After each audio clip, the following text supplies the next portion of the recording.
Polycystic ovarian syndrome, or PCOS, is an endocrine disorder which means it causes a hormonal imbalance in the body of those affected. The hormonal imbalance leads to changes in the body affecting menstrual cycles and growing cysts on the ovaries. My first period at the age of 13, and I never had my second period until I was 15, 16 years of age. And I had excessive hair growth over my body, and I had terrible stomach issues, pain in the tummy. I had a discussion with my mum and we decided to go to the doctors, who ended up doing a blood test and ended up doing a scan.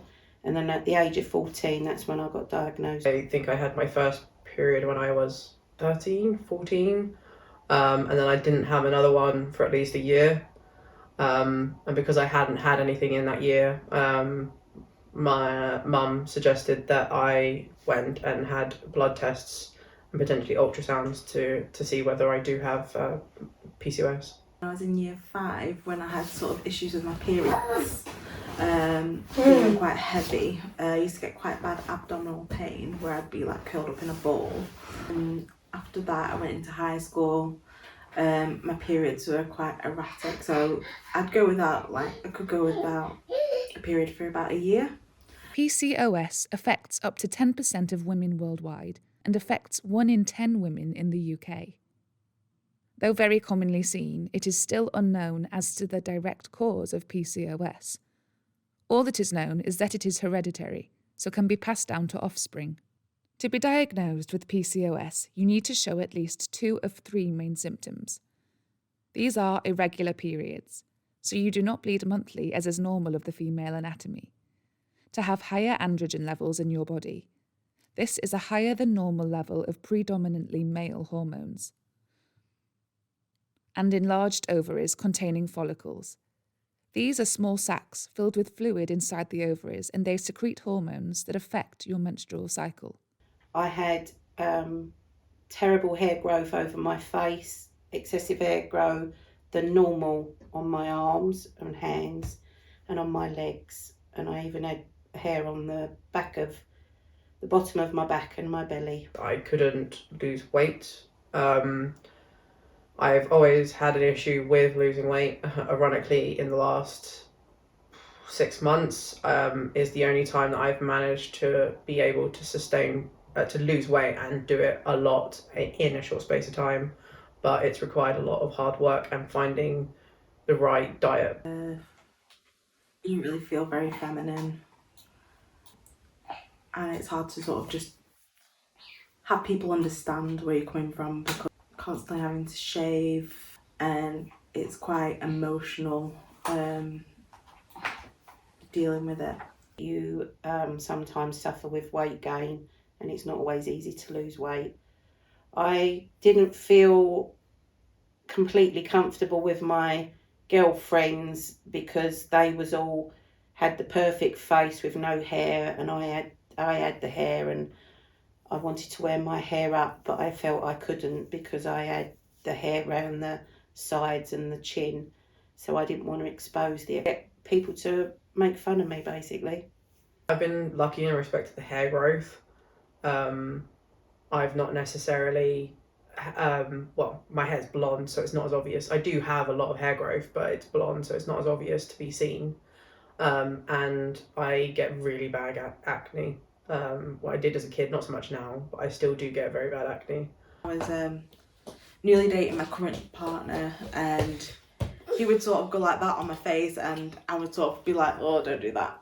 Like, especially if I'm in like a bit of like an emotional mood, or just like, I think it's more about my sort of physical PCOS really than anything else. But I've always felt that my hair never looked good no matter what I did. Even on my wedding day, although I had it done by a hairdresser, I didn't feel that my hair looked as good as like another bride that I went to a wedding to. But I always felt I wasn't that perfect person. Although I know I was marrying a man who loved me and I loved him, I just didn't feel that I was that perfect bride. I was excessively bullied for it at school, and also called manly. Obviously, however I was, my facial features or whatever about me looked manly. So I was ridiculed for it at school, which made it tough. It took a while to overcome that. Being made fun of because I was the big kid. I used to just pluck my face and made sure no one could see that I had hair on my face because that would be an issue. Not wanting to go like on sleepovers sometimes because, you know, you need to take a razor with you, and it does make you feel a bit alone because no one sort of truly understands unless they've got it. There are additional side effects caused by the hormonal imbalance from PCOS, more than just irregular periods. Many of those diagnosed suffer from insulin resistance. This means the body cannot efficiently break down sugars in the bloodstream for energy. This alternately causes it to be stored as fat in the body. Many can also experience some or all of the following symptoms: unexplained weight gain with no change to lifestyle or diet, excessive body hair growth in areas such as face, back, chest, stomach, and buttocks, thinning or male pattern baldness to the hair on top of their head, infertility or difficulty falling pregnant, severe acne or oily skin, 40% lower BMR, basal metabolic rate, otherwise known as resting metabolic rate. I probably wax more often than I should. I've been waxing since I was about 21. And obviously now, because I've waxed for so long, the hair growth has slowed down a bit. So yeah, the doctor they're really frustrating.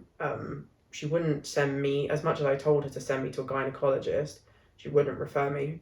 I went for various blood tests, had an internal as well as an external ultrasound, just to confirm that I had PCOS, even though I knew 10 years ago that I had PCOS. She put me on vitamin D because she said that I was depressed, which made me feel amazing. It really put a toll on me in high school. I felt quite alone, especially after I was diagnosed, because I didn't know anyone who had it. I don't know, at the time I dwelled on it, I was quite like, why me? When I started going through menopause, I ended up having an hysterectomy because I was going from not having periods to having periods every 2 weeks. And I ended up going to a kind of gynecologist, and they ended up and decided to give me an hysterectomy, which I have to say made me feel better. But obviously it still left me with issues that I still have to deal with every day, with the hair growth, the weight gain and things like that. I've always been sporty, so doing exercise has never necessarily been my problem. I just never got anything out of it. So I think I was playing football 3 times a week. I was swimming 3 or 4 times a week, and I was just static. I didn't change. Work was even a bit weird with me about it, because you're trying to explain and they're just like, oh, why are you not coming in? I don't know, it just gets a bit trying to explain to everyone, and they just think you're either over exaggerating or you're on a period, it's normal, or what? You've got stomach ache? Well, come in. But it's not just normal stomach ache, it's like, yeah. PCOS can also cause further problems for many sufferers. The risks that PCOS can lead to are type 2 diabetes, high blood pressure, high cholesterol, heart disease, strokes, sleep apnea, depression, cancer of the womb. With more recent studies, it is advised to see an endocrinologist, which is a hormone specialist or dietitian to help control or reverse symptoms. The best chance possibly would be referring me to the fertility clinic, where I would be put on IVF. So I was on a waiting list for that.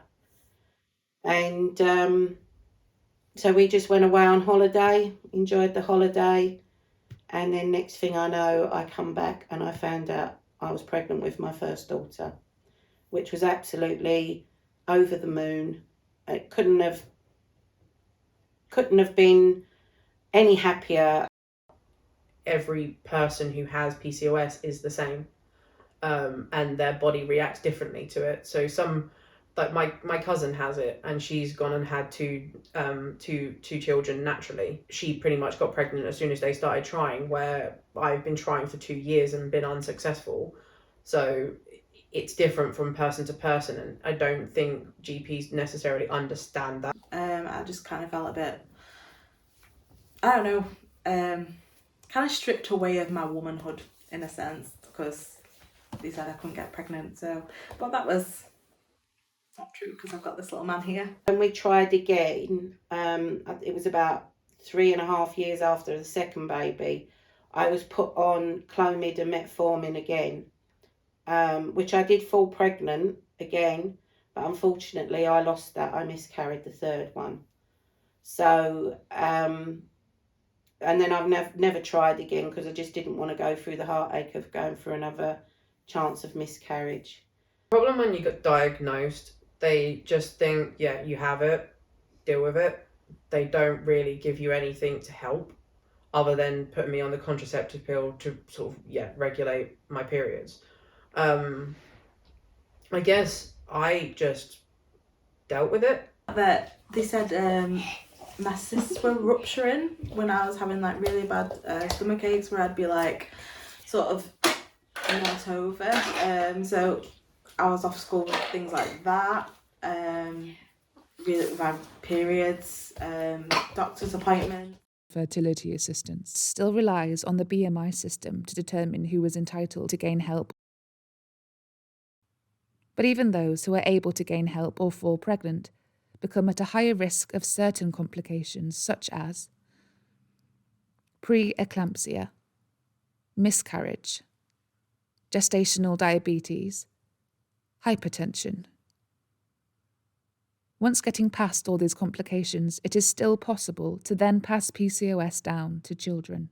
She said, you just have to lose weight. I said, well, can you advise me on a diet?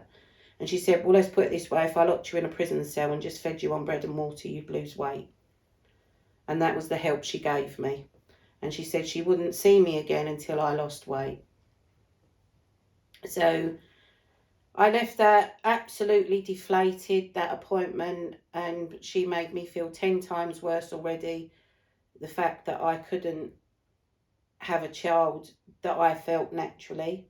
Going through some mental torture with myself, questioning me on that I would never have children, which broke my heart. All I wanted was a family of my own. But I still have days where I am like that, but I try not to keep it in. I try to talk about it, and by talking about it, it therefore, like with James, I then get the positivities back, and then I don't have as many of the mental dips as I had previously had years ago. It's really helping me mentally to be positive that I'm getting closer to that goal of potentially having a baby, because at the moment it's the one thing and it's the only thing I want. I've got all these things that I don't know how to deal with. I've got my periods, I've got the weight, I've got the facial hair, and there's not really a great deal I can do with it at all.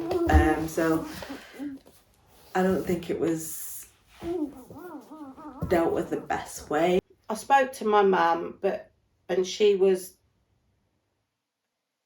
understanding to some extent, but because she didn't experience the struggles that I had, I suppose she couldn't really understand what I was going through. And I suppose she did try to support me, but I felt as if I didn't get that support from my mum, because I felt she didn't understand where I was coming from. Because I know of all the hurt I went through, you just pray that your children don't go through that. When my girls started having period issues, then I started to think maybe they've got the polycystic ovary problem. So then I felt a bit I felt really guilty that because it's me that basically they've got this. The turmoil that I went through at school with kids being mean as always. But then you do find sometimes their comments that they come out with can be hurtful. I don't think they tend to do so, but they can sometimes be hurtful. But in reality, I didn't have any friends, so my family was just it.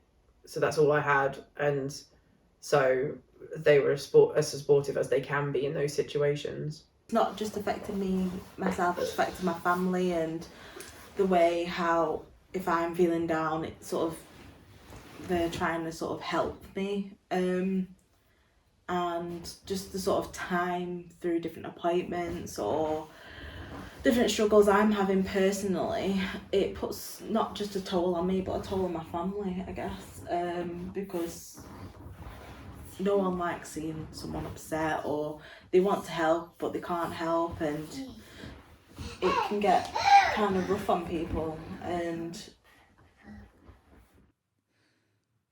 there is no proven, non-known cure for this endocrine disorder.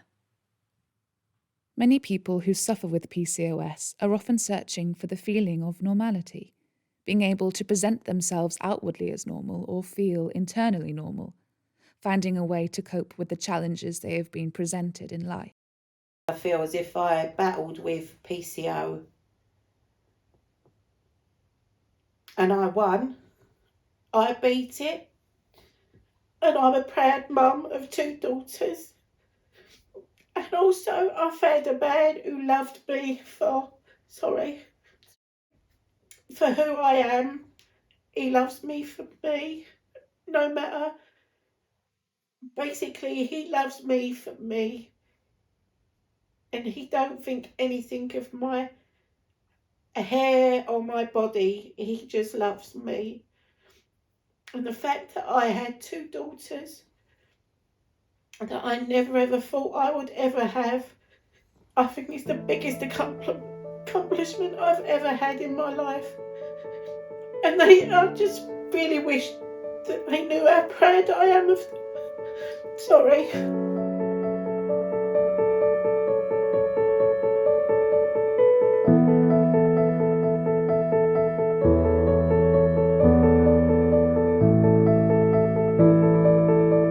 Say like PCOS is like having diabetes without actually having diabetes, basically. Obviously people being heavier, they're obviously more at risk of also getting diabetes as well as having PCOS.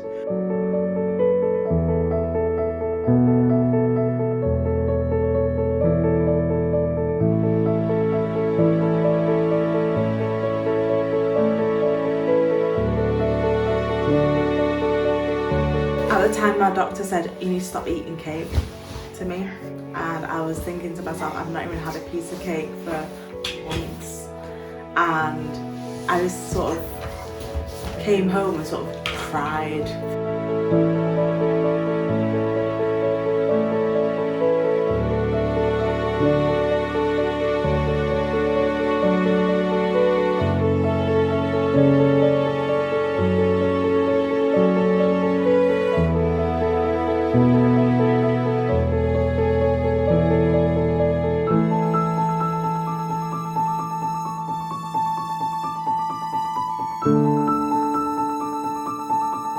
You put this shield up and you